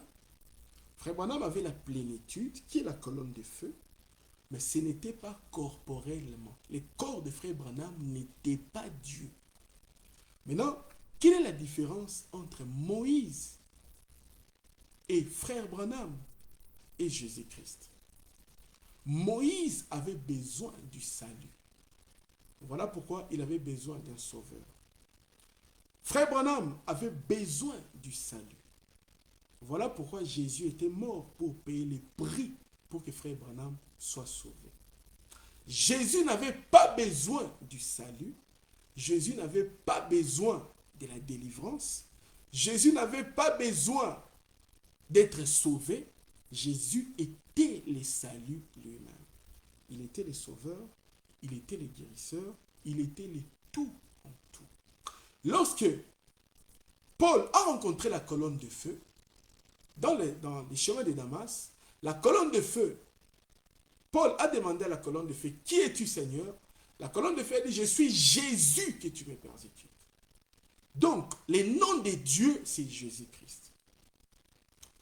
Jéhovah Jireh, Jéhovah Shammah, El Shaddai, tous ces noms, tous ces attributs, c'est trouvé en Jésus-Christ. Lorsque Jésus-Christ marchait sur la terre, il était la plénitude du temps, il était la plénitude des anges, il était la plénitude de tous les prophètes. Il était le fils de l'homme, le fils de David, le fils de Dieu, il était tout. Voilà pourquoi frère Branham dit dans la prédication, le lever du soleil, il dit qui est le fils de l'homme? Beaucoup de gens croient que le fils de l'homme, c'est le frère Branham. Non. Le fils de l'homme, c'est la parole, c'est le Seigneur Jésus-Christ. Donc, quand Jésus était sur la terre, tous les attributs de Dieu étaient en lui. Voilà pourquoi la plénitude de la divinité, corporellement, ne peut pas se faire dans un homme ou un prophète. Parce que les plans de la rédemption n'étaient pas dans Moïse, dans aucun prophète. Les plans de la rédemption n'étaient pas dans frère Branham. C'est-à-dire, si vous regardez la parabole du fils prodigue, vous voyez le père avec les deux enfants en train de parler. Donc les deux enfants ont reçu leur héritage. Les deux enfants avaient un père, c'est-à-dire l'adorable qui est Jésus lui-même. Voilà pourquoi la différence avec nous et Dieu, avec nous et Jésus, nous avons contourné la théophanie. Jésus a d'abord quitté la pensée, il était la pensée, il est devenu un corps-parole, c'est-à-dire la théophanie, en tant que Melchisédek, et il est devenu un corps de chair en tant que Jésus. Voilà pourquoi Jésus connaissait toutes choses. Mais frère Branham et tous les prophètes, ils ont quitté la pensée, ils sont venus dans la chair, ils ont contourné la théophanie. Pourquoi c'est là? Parce qu'ils n'étaient pas Dieu. Dieu, c'est le Seigneur Jésus-Christ. Jésus est le Rédempteur. Jésus est le Goré. Voilà pourquoi aucun prophète ne peut vous sauver. Aucun prophète ne peut être adoré. Mais l'adorable, c'est Dieu lui-même, c'est le Seigneur Jésus-Christ. Maintenant, je vais lire une écriture pour vous aider. On va lire dans Matthieu chapitre 2. Matthieu chapitre 2. Matthieu chapitre 2.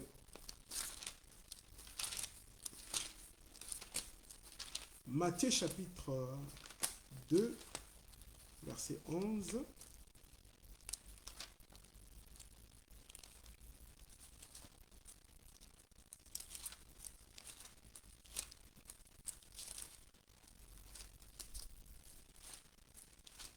Excusez-moi, on va faire vite. Matthieu chapitre 2, verset 11. La Bible a dit ceci. Matthieu 2, verset 11, la Bible a dit... Matthieu 2, verset 11.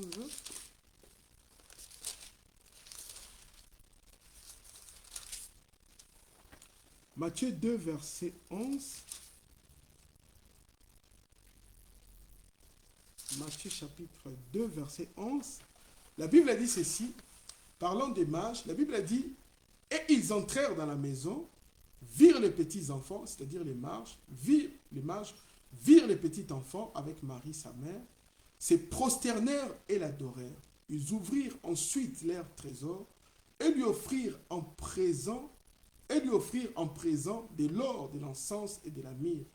Puis, divinement avertis en songe de ne pas retourner vers Hérode, ils regagnèrent leur pays par un autre chemin. Et nous voyons ici dans la Bible que les mages ont adoré le Seigneur Jésus-Christ. Si vous voyez dans Luc, vous allez voir aussi que les anges ont adoré le Seigneur Jésus-Christ. Pourquoi cela? Parce que tous les plans de la rédemption de Dieu s'y trouvaient en Jésus-Christ. Jésus-Christ était le Sauveur, il est né Sauveur, il est né Seigneur. Tandis que Moïse n'est pas né Sauveur, il n'est pas né Seigneur. Tandis que le frère Branham n'est pas né Sauveur, il n'est pas né Seigneur. Frère Branham devrait prier pour que Dieu vienne. Pour que Dieu vienne. Pour que Dieu puisse guérir les gens. Mais Jésus ne faisait pas d'effort pour prier. Parce qu'il était Dieu lui-même. Frère Branham disait, ainsi dit le Seigneur. Mais Jésus ne disait jamais, ainsi dit le Seigneur. Jésus était Dieu. C'est-à-dire, son corps était Dieu. Son sang, c'était le sang de Dieu. Jésus est né en dehors des sexes. Tout être humain qui est né sur la terre est né par l'union des Ève et du serpent. Voilà pourquoi tout homme qui est né sur la terre est un pécheur. Qu'il soit pape, ancien, prédicateur et ainsi de suite, il est né par l'union des serpents avec Ève. Ainsi dit Frère Branham dans la parole parlée et la sémence originale. Voilà pourquoi tout homme qui est né sur la terre, peu importe comment Dieu l'a utilisé, doit mourir. Tout homme qui est né sur la terre doit mourir. Moïse est mort, Josué est mort, et ainsi de suite. Ils sont morts parce qu'ils sont nés dans les péchés, conçus dans l'iniquité. Ils avaient besoin d'un sauveur. Peu importe comment Dieu les a utilisés, ils étaient des pécheurs. Paul est venu, il est mort, tous les prophètes, ils sont morts. Mais Jésus est mort, mais il a été ressuscité avec son propre corps. Voilà pourquoi le corps de Jésus-Christ, c'était un corps sans péché. Quand il est mort, il a été ressuscité, son corps est devenu glorifié. Il n'a pas changé de corps, parce que son corps était parfait. Mais tandis que nous qui sommes, nous les croyants, si nous mourons et quand nous allons ressusciter, nous ne ressusciterons jamais avec notre corps qui était né dans les péchés par papa et maman. Nous ressusciterons avec un autre corps. Quand Jésus est ressuscité, il est ressuscité avec le même corps, avec des clous. Mais quand les croyants vont ressusciter, ils ne vont pas ressusciter avec le même corps qui était allé dans la terre, mais ils vont ressusciter avec un autre corps glorifié. C'est-à-dire, si vous avez une cicatrice ici, vous ressusciterez avec un corps qui n'a pas de cicatrice. Si vous ressuscitez, vous ne ressusciterez pas avec un corps où vous n'avez pas l'œil, vous allez rester avec le même corps qui n'avait pas l'œil. Non. Voilà pourquoi, quand Lazare était ressuscité, il est retourné encore, il est mort, parce qu'il était ressuscité avec le même corps du péché. Mais à la résurrection, dans l'enlèvement, nous ressusciterons avec un nouveau corps que nous aurons. Et ces corps-là, ça se forme à l'intérieur de nous quand on écoute la parole. Voilà la différence qu'il y a entre nous et Jésus-Christ. Les prophètes et Jésus-Christ. Beaucoup de gens pensent que les prophètes et le Saint-Esprit. C'est ce qui est vrai. Les prophètes et le Saint-Esprit. Mais ce n'est pas Branham, homme, qui est le Saint-Esprit. C'est simplement la gloire de la Shekinah, la colonne de feu qui vient dans Frère Branham pour nous parler. Voilà pourquoi Frère Branham dit que Dieu est le Saint-Esprit, le message, les prophètes et le Saint-Esprit, le messager et le Saint-Esprit. Alors là, Branham ne parle pas de lui en tant qu'homme, il parle du Fils de l'homme dans un Fils de l'homme. Et voilà pourquoi beaucoup ne comprennent pas. Branham n'est pas le consolateur, Branham n'est pas l'adorable, l'adorable c'est le Seigneur Jésus-Christ. Maintenant, quand on a demandé qui est digne de prendre les livres et d'en rompre les sceaux, personne n'était digne de prendre les livres et d'en rompre. les sceaux. Parce que chaque homme était un pécheur. Frère Branham dit dans la brèche, il dit quand on a posé cette question, qui était digne de prendre les livres et d'en remplir les sceaux? Paul était là, il n'était pas digne. Moïse était là, il n'était pas digne. Élie était là, il n'était pas digne. Frère Branham était là, il n'était pas digne. Parce que frère Branham et Élie, il n'était pas digne. Amen. Beaucoup de gens pensent que frère Branham est Dieu. C'est une fausse révélation. Frère Branham n'est pas Dieu. Dieu a pris simplement son corps pour l'utiliser. Voilà pourquoi nous voyons ici que Jésus, les mages l'ont adoré. Les mages l'ont adoré. Ils se sont prosternés devant lui. Si nous prenons encore dans Matthieu chapitre 28, dans Matthieu chapitre 28, nous verrons encore, Matthieu chapitre 28, versets 16 à 17, versets 16 à 17, la Bible a dit, les 11 disciples allèrent en Galilée, sur la montagne que Jésus leur avait désignée. Quand ils les virent, ils l'adorèrent, mais quelques-uns eurent des doutes. Donc, l'apôtre Jean, Matthieu, Marc et Luc, les disciples, ils sont allés à la montagne où Jésus leur avait donné rendez-vous. Ils ont vu Jésus. La Bible a dit ici, quand ils les virent, ils l'adorèrent. Un homme ne peut pas adorer notre homme. Ils ont adoré le Seigneur Jésus-Christ. Mais quelques-uns eurent des doutes. Voilà pourquoi le problème de l'adoration est lié avec la révélation. Quand quelqu'un adore frère Branham, parce que frère Branham a fait beaucoup de miracles, ce n'était pas frère Branham qui a fait beaucoup de miracles, c'est le Dieu qui a créé les cieux et la terre, qui a fait des miracles dans la vie de frère Branham. C'est-à-dire, les disciples, ils ont adoré Jésus-Christ. Et d'autres, mais quelques-uns eurent des doutes. Ils ont eu des doutes. Est-ce que Jésus est Dieu ou pas? Ils avaient des doutes. Voilà pourquoi l'adoration, quelqu'un qui est un vrai adorateur, adore Dieu en esprit et en vérité. C'est-à-dire, Dieu vous donne la révélation de la parole de votre âge. Et vous comprenez que Jésus est mort pour vous et c'est par son sang que vous êtes sauvés.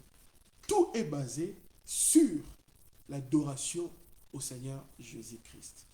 Si quelqu'un n'a pas compris que c'est Jésus qui est son sauveur, si quelqu'un n'a pas la révélation que c'est la croix qui l'a sauvé, que c'est le sang de Christ qui l'a sauvé, cet homme-là peut avoir 1000 brochures comme il veut, il est perdu.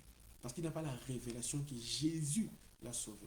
Voilà pourquoi aujourd'hui, beaucoup adorent les frères Branham, beaucoup adorent les prophètes, parce qu'ils n'ont pas la révélation que c'est Jésus qui est le sauveur. Le Seigneur Jésus-Christ n'avait pas de frustration devant un malade. Le Seigneur Jésus-Christ n'avait pas besoin d'aller demander pardon pour ses péchés pour que les malades soient guéris. Parce qu'il était un agneau sans péché, sans tache ni ride. Vous voyez cela. Mais tandis que frère Branham, quand il a voulu prier pour l'enfant qui était malade, Dieu lui a dit, tu n'es pas digne de prier pour cet enfant. Va te repentir chez l'avocat. Nous, en tant que croyants, en tant qu'hommes, nous sommes imparfaits, nous ne sommes pas parfaits. Nous, en tant que croyants, en tant que fils de Dieu, nous sommes limités. Nous ne savons pas ce qui va arriver demain. Nous ne connaissons pas toutes choses. Mais Dieu est infini. Dieu est omniscient. Il est omniprésent. Dieu est omniscient, omniprésent. Dieu est omnipotent. C'est-à-dire, Dieu connaît toutes choses. Moi, là où je suis, je ne sais pas ce qui se passe en Afrique, au Congo, dans la forêt. Je ne sais pas. Frère Branham ne savait pas qui était prédestiné, qui n'était pas prédestiné. Frère Branham ne savait pas qu'est-ce qui allait arriver demain. Il ne savait pas. Il était limité. Mais Dieu qui était en lui, il était infini. Il connaissait toutes choses. Voilà pourquoi nous ne pouvons pas adorer un homme. La seule personne qui est adorable, c'est le Seigneur Jésus-Christ. Si vous êtes un pécheur, vous mettez votre foi dans le Seigneur Jésus-Christ, qui est la parole aujourd'hui, vous serez sauvés. Si vous croyez qu'il va vous guérir, il va vous guérir. Voilà pourquoi beaucoup mettent leur foi dans des hommes. Aussi longtemps que vous mettez la foi dans un homme, vous serez toujours déçus. Mais les véritables chrétiens mettent leur foi dans la parole de Dieu. Voilà pourquoi frère Branham dit dans la prédication, chasser les démons. Il dit, si je prie pour les malades, je prie pour quelqu'un, il est guéri, Dieu sera content. Mais si la personne, sans qu'on prie pour lui, il croit la promesse de Dieu, que ce que Dieu a dit est la parole de Dieu, et qu'il croit cela, et qu'il est guéri, Dieu aimera plus cet homme-là. Nous voyons que les disciples, ils ont adoré Jésus, les mages ont adoré Jésus. Thomas a reconnu que Jésus était Dieu. Quand Jésus lui a dit, viens mettre viens mettre ton doigt dans mes plaies, tu verras si je suis un esprit ou pas. Il a dit, mon Seigneur et mon Dieu. Il a reconnu que Jésus était Dieu. Voilà les grands problèmes aujourd'hui. Si les croyants n'ont pas la révélation que Jésus est Dieu, ils vont adorer d'autres personnes. Et nous voyons dans la Bible que les mages ont adoré les bébés, Jésus-Christ. Beaucoup de gens disent que le corps de Jésus n'était pas Dieu, que Jésus enfant n'était pas Dieu. Mais comment les mages l'ont adoré? La colonne de feu n'était pas là. Comment les anges l'ont adoré? La colonne de feu n'était pas là. Vous voyez, frère Branham dit, quand Jésus était dans la crèche, il dit c'est Jéhovah qui pleurait. C'est Jéhovah qui pleurait. Jésus était totalement homme et totalement Dieu. Il était un homme Dieu. Quand il a pleuré devant la tombe de Lazare, il a pleuré comme un homme. Mais quand il a dit Lazare sort, ça c'était Dieu qui a fait sortir Lazare de la tombe. Frère Branham dit, si Jésus n'était qu'un homme, c'est le plus grand imposteur que nous avons reçu de tous les temps. Jésus était Dieu. Voilà pourquoi, frère Branham, dans les 7 lieux d'adoration, il dit, Dieu a mis son nom dans son Fils. Dieu n'a pas mis son nom dans une église locale que nous pouvons dépendre de cela. Dieu n'a pas mis son nom dans un homme que nous devons suivre. Dieu a mis son nom dans son Fils. Alors, Dieu nous appelle à être membres du corps de Christ. Le corps de Christ, le corps mystique de Christ, c'est toujours la plénitude de la divinité. Les apôtres, les prophètes, les dons et ainsi de suite. Quand on rejette un ministre qui a les dons de Dieu, qui manifeste les dons de Dieu, automatiquement nous rejetons Jésus-Christ. Quelqu'un qui rejette frère Branham, il rejette le Seigneur Jésus-Christ. Quelqu'un qui rejette un ministère placé par Dieu, qui agit selon Dieu, il rejette cela, automatiquement il rejette Jésus-Christ. Celui qui rejette un don qui agit dans l'église, automatiquement il rejette le Seigneur Jésus-Christ. Voilà pourquoi la femme de Pilate, il lui a dit, n'ayez pas de problème avec Jésus. Faites attention, laisse cet homme-là tranquille. Mais il a rejeté la voix de sa femme. Il a crucifié Jésus et il a été perdu. Maintenant, Dieu, s'il vous parle par un homme, Dieu peut vous parler par la parole, Dieu peut vous parler par la Bible, par les messages, Dieu peut vous parler par un don. Si quelqu'un vient vous donner des avertissements, Dieu m'a dit qu'il y a ça et ça, tu dois faire attention, et que tu ne veux pas écouter, tu rejettes aussi Dieu. Rejeter un pasteur qui prêche sous l'inspiration, tu rejettes aussi Dieu. Parce que Dieu est la plénitude de la divinité corporellement. Voilà pourquoi aujourd'hui, Dieu ne nous appelle pas à nous rassembler dans une église locale quelque part. Dieu ne nous appelle pas à nous rassembler dans un endroit. Dieu nous appelle à nous rassembler en Christ. Les lieux de sûreté de Dieu, c'est en Christ. Nous n'adorons pas des hommes, nous n'adorons pas des prophètes, nous n'adorons pas des pasteurs, nous adorons le Seigneur Jésus-Christ. Maintenant, pour terminer, si vous lisez dans Apocalypse chapitre 22, versets 8 à 9, Apocalypse chapitre 22, versets 8 à 9, nous voyons la Bible dit ceci, Apocalypse 22, versets 8 à 9, c'est moi, Jean, qui ai entendu et vu ces choses. Et quand j'ai entendu et vu, je tombais aux pieds de l'ange qui me les montrait pour l'adorer. Mais il me dit, garde-toi de les faire. Je suis ton compagnon de service et celui de tes frères, les prophètes, et de ceux qui gardent les paroles de ces livres adorent Dieu. Maintenant, nous voyons que Jean, dans Matthieu chapitre 28, Jean a adoré le Seigneur Jésus-Christ. Maintenant, quand Jean arrive dans Apocalypse chapitre 22, il a voulu adorer l'ange qui lui donnait des révélations. Parce que c'était tellement glorieux ce que l'ange lui montrait, il a voulu adorer cet ange-là. L'ange lui a dit, ne m'adore pas. Ne m'adore pas. Il dit ceci, l'ange lui dit, mais il dit, garde-toi de les faire. Je suis ton compagnon de service et celui de tes frères, les prophètes. C'est-à-dire, l'ange qui montrait à Jean toutes les révélations de l'Apocalypse n'était pas un ange céleste avec des ailes derrière son dos pour voler. C'était un ange terrestre, c'était un prophète. C'était un homme né d'une femme par les sexes. C'était un homme, c'était un prophète. Et l'ange l'a dit même, lui-même il dit au verset 9, il dit, mais il me dit, garde-toi de les faire, donc ne m'adore pas. Je suis ton compagnon de service, donc je travaille avec toi. Et celui de tes frères, les prophètes. Je suis un prophète comme toi, Jean, ne m'adore pas. C'est-à-dire, l'ange qui montrait des révélations à Jean dans l'Apocalypse était Élie, les prophètes. Voilà pourquoi un prophète ne peut jamais accepter qu'on adore. Frère Branham avait la colonne de feu.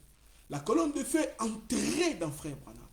Mais quand il terminait à faire la manifestation du Fils de l'homme, Frère Branham devenait Frère Branham. Voilà pourquoi Frère Branham, il dit, jamais vous m'entendrez dire que je suis un prophète.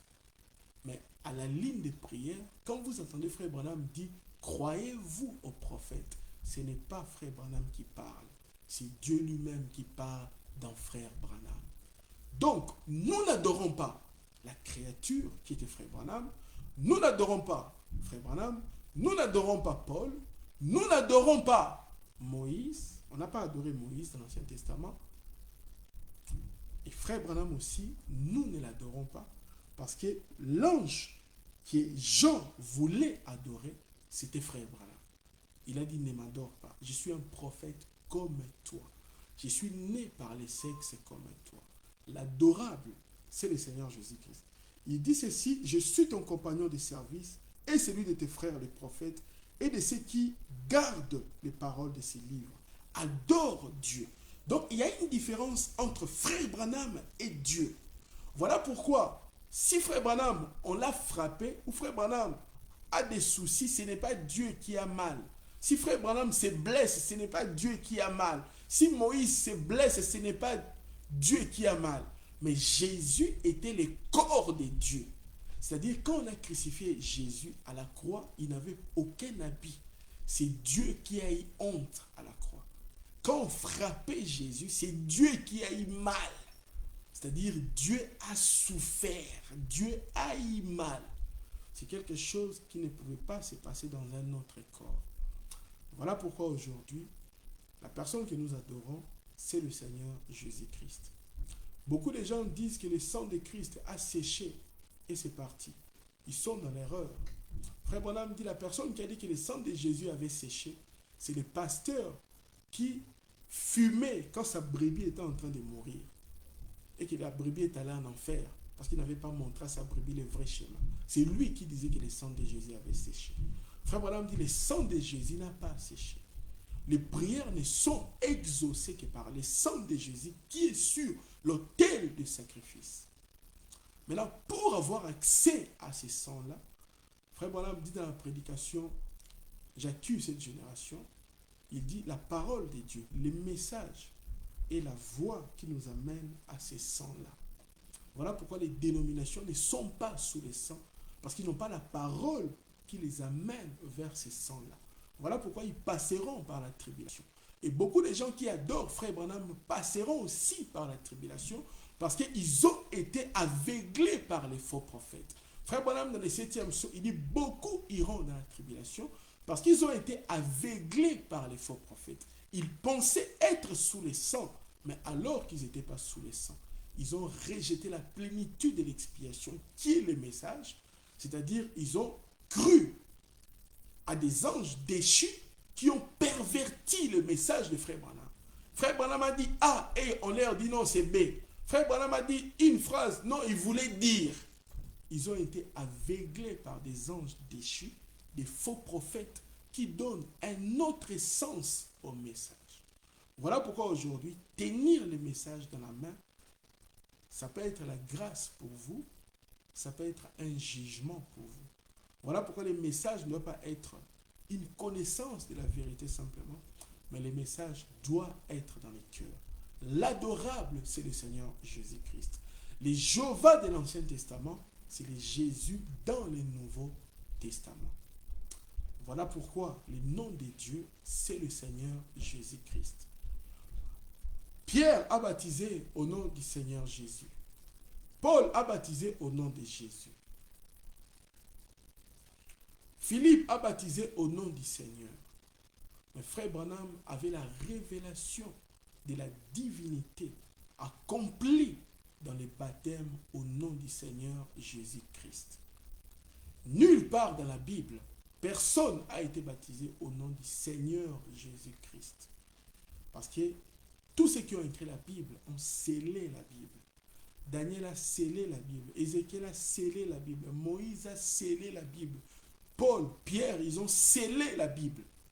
Mais la Bible a dit au jour de la voix du 7e ange, le mystère de Dieu sera terminé. Comme il a été annoncé par ses serviteurs, les prophètes. Quels prophètes? Les prophètes qui ont scellé la Bible. Moïse ne nous a pas dit qu'est-ce qui s'est passé dans les jardins d'Éden. Ils ont mangé les fruits ou pas. Ils ont scellé la Bible. Donc quand Frère Branham vient, il vient nous révéler le mystère de la divinité. Que le Dieu qu'on adore, c'est le Seigneur Jésus-Christ. Il n'y a pas trois dieux. Il n'y a pas de Trinité. La Trinité, c'est trois personnes en Dieu. Si vous croyez dans trois personnes en Dieu, vous êtes un polythéiste, vous êtes un païen, vous croyez que le Père est Dieu, le Fils est Dieu, le Saint-Esprit est Dieu. Non, tous les trois sont la même personne. Voilà pourquoi Frère Branham dit, ce n'est même pas trois fonctions, c'est trois attributs. Voilà pourquoi la Bible dit, en lui habitait la plénitude de la divinité corporellement. Frère Branham et tous les prophètes, ils avaient la plénitude de la divinité. Le Saint-Esprit, la colonne de feu qui entra en eux. Mais ils n'avaient pas la plénitude de la divinité corporellement. Parce que moi, je n'étais pas en Frère Branham. Je n'étais pas en Frère Branham. Je n'étais pas dans Moïse. Mais lorsque Jésus marchait sur la terre, j'étais en Jésus-Christ. J'étais en Jésus. Vous étiez en Jésus. Voilà pourquoi Melchisédek, nous étions en Melchisédek. Nous étions en Melchisédek. Nous n'avons jamais été dans un homme. Vous ne serez jamais dans un homme. Mais nous étions en Jésus-Christ. Notre corps appartient à nos familles. Et tandis que l'âme, c'est la pensée de Dieu qui appartient à Dieu lui-même. C'est une partie de Dieu. Si un homme dit qu'il a la plénitude de la divinité corporellement, c'est que nous aussi, nous sommes en lui. Ce n'est pas possible. La colonne de feu pouvait entrer en Moïse, entrer en Frère Branham. Mais quand ils terminaient leur travail, Frère Branham devenait Frère Branham. Moïse était Frère Branham. Mais la colonne de feu était en Jésus-Christ. Déjà, tout son corps était Dieu. Le sang de Jésus était Dieu. À la croix, Jésus est mort comme un homme. Mais le sang, dans les cellules de son sang, il y avait le Saint-Esprit dedans. C'est ça qui faisait que ses corps étaient Dieu. Et quand le sang a été brisé, la vie est sortie dans le sang pour revenir sur nous. Nous ne recevons pas la vie d'un homme quelconque. Nous recevons la vie de Jésus-Christ. Voilà pourquoi Frère Branham dit, aucun homme ne peut vous sauver. Aucun pape, aucun prophète, aucun homme. Il n'y a que Jésus qui vous sauve. Frère Branham dit dans la prédication, qu'est-ce que le Saint-Esprit, pourquoi le Saint-Esprit a été donné? Il dit, mon sang ne peut pas vous sanctifier. Il dit, je ne suis pas le sanctificateur. Il dit, c'est le sang de Jésus qui vous sanctifie. Voilà pourquoi la Bible dit, je ne laisserai pas mon sang voir la corruption.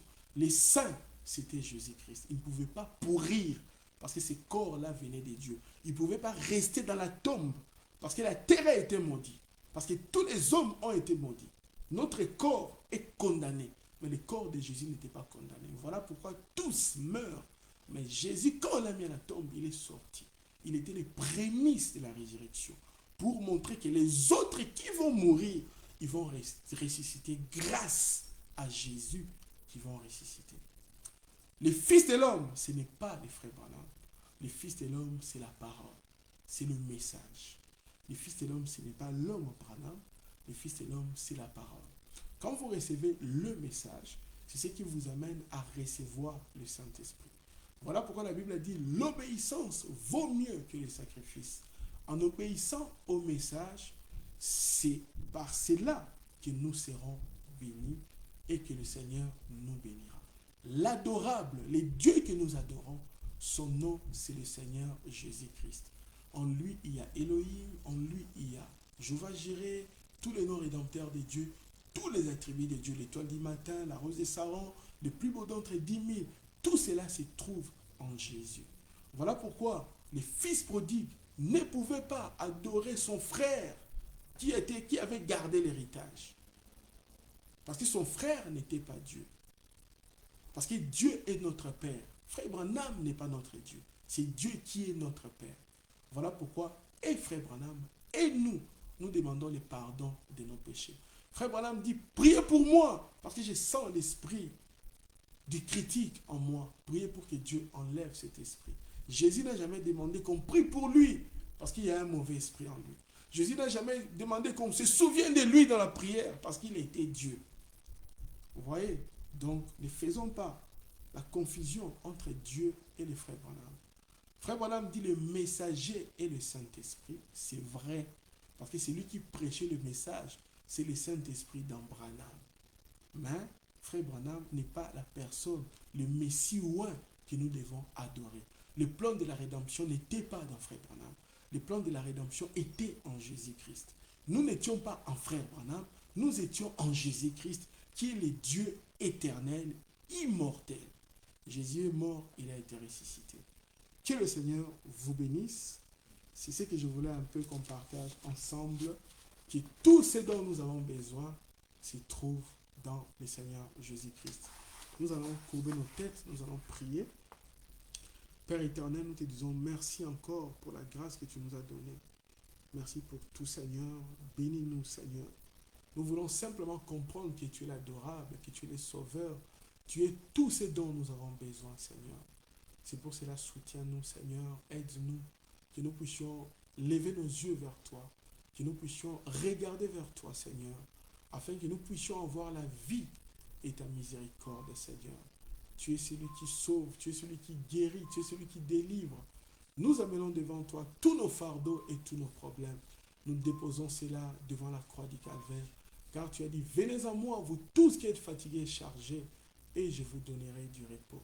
Merci encore, Seigneur. Aide-nous, Seigneur. Sauve, Seigneur, ceux qui sont perdus. Délivre, Seigneur, ceux qui sont dans les troubles, dans les problèmes, Père. Fais-nous grâce, Père éternel. Nous remettons, Seigneur, nos vies, nos âmes entre tes mains, au nom du Seigneur Jésus-Christ. Amen. Que le Seigneur vous bénisse.